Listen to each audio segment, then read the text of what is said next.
Hello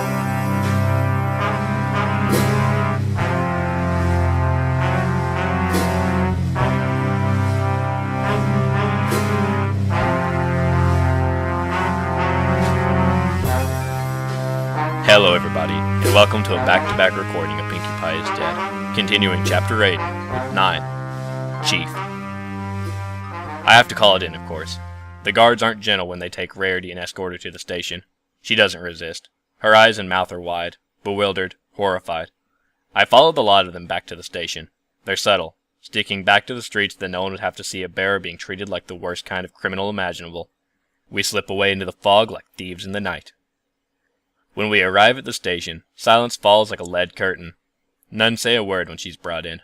Not the guards, not the officers. Not a word. I've never felt more disgusted with myself in my life. Something hisses in the back of my brain, and I have to tell it to shut up. There's no ceremony. She's brought to the cells for a bit where the higher-ups are informed. Then it's off to interrogation. Locked up behind glass and steel. I watch her from behind one of the one-way mirrors and parts our worlds. A lady through and through. She keeps her head high and her eyes dry. The chief stops me from trying to slip away with that excuse that I need to catalog the new evidence. He sends a rookie instead. One of the top dog guard ponies comes in. He tells me that he's taking over interrogation. I toss him my notes and tell him to knock himself out. I don't get any amusement from his look of disappointment that he didn't get a fight out of me, nor from the chief who's looking at me like I went and grew a second head. My gut twists as I watch him enter and spread my notes on the table. "What the heck's gotten into you, Sideways?" Chief whispers into my ear. "Since when do you bend over for royal guards?" I don't answer. I see a guard's lips move silently, the conversation going back and forth. My heart's racing in my chest. Why is it so loud? Why can't I shake this damn feeling? "Sideways." A hoof on my shoulder. Turn. Chief looks at me, worried. "You alright, son?" Fine, I say. Liar. Not fine. You're not fine and you know it. Guard insides looks down at his notes. Snort. Shuffle. Question. Rarity answers. Shuffle. I look at her eyes, and I know that she isn't lying, but it isn't what the guard wants to hear. Ringing in my ears. Hard to breathe. Coat's feeling hot like coals and I'm sweating. Why am I sweating? Cold in the back of the neck. "Holy hell, Sideways. What's the matter with..." I need air, I gasp. I shove past him. He yells something, I don't hear it. Keep moving. Head down, ears still ringing. Outside, dear Luna, get outside. Need to breathe. Walls are closing in.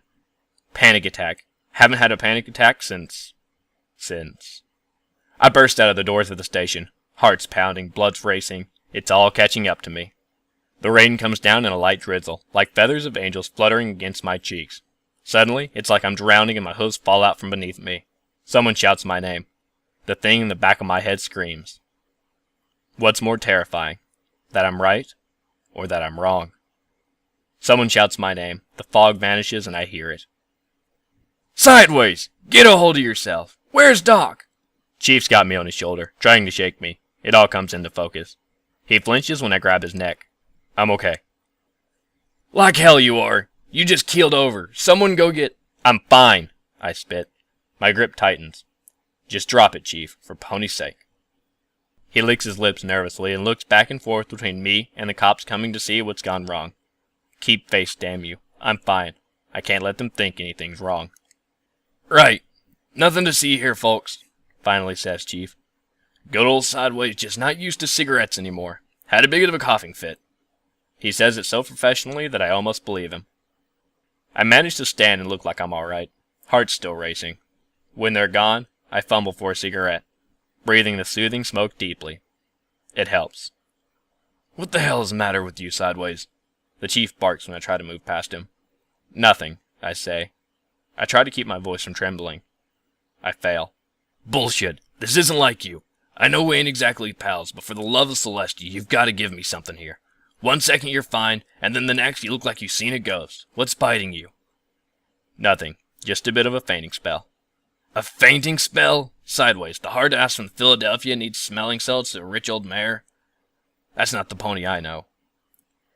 Then maybe you don't know me at all, Chief. I shoot back, ripping the cigarette out of my mouth. Not like that's exactly news to you. "Well, maybe if you spoke to me once in a while, we wouldn't be having this problem. You can't keep playing this game, Sideways. He jabs me in the chest. I stagger. He's stronger than I realize. This is your can of worms. You're the face of the PPD, whether you like it or not. This is not just about you, no matter how much you think it is. There's way too much on the line for you to be running off like a prima donna scaring the daylights out of every pony. So you will get your ass back in there and... It wasn't her, I finally say. It comes out as a shout, and what few pedestrians are there in the rain give me a strange look. Come again? Asked the chief. I said it wasn't her. Rarity isn't the murderer. What are you on about? He cries, throwing a hoof up in frustration. You found the murder weapon in her damn kitchen. She can't explain how it got there, and what happened. It's just too easy, Chief, I say, shaking my head. It doesn't add up. None of it does. What does add up is the fact that we've got a suspect with a motivation and a murder weapon. That's reason enough. But it wasn't her. I know she isn't lying. He cuts me off with his hoof. Hold it. Is this about your whole reading ponies thing again? My silence answers as a yes. For crying out loud, Sideways, use your damn head. This is police work. I respect your intuition, but that's not going to stand up in court. You know that. If you respected my intuition, then we wouldn't be having this argument, I answer dryly, letting my cigarette fall and grinding it into the dirt. You have to be... He presses a hoof into his brow, the veins in his temples bulging like ugly scars. Sideways, you're lucky Doc isn't here, because if he was, he'd agree with me, and you'd be clinically diagnosed with a case of being out of your fucking... Excuse me. What? The chief screams, turning on his heel. He bites his tongue after finding himself face to face with the guard who took my notes. Am I interrupting something? He asks cautiously. No, apologizes the chief, straightening his uniform. The detective and I were just having a little bit of a debate. That's all. Is, something the matter? I know what the guard's going to say before he even says it. I mouth out the words like the lyrics to my favorite song. Not enough evidence against her. Can't link the murder weapon. Suspicion? Not enough. No strong motivation? Not enough information. Alibi checks out. The chief nods through the whole speech, and nods politely when the guard hands him my notes. I keep my head down and walk past him, trying to grab my notes. He doesn't let go. Sideways, he says. Chief? Tell me honest, son.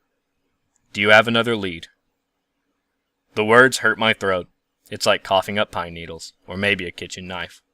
No, I don't. He nods slowly, eyes vacant. He doesn't get angry. There's only disappointment, and that hurts even more.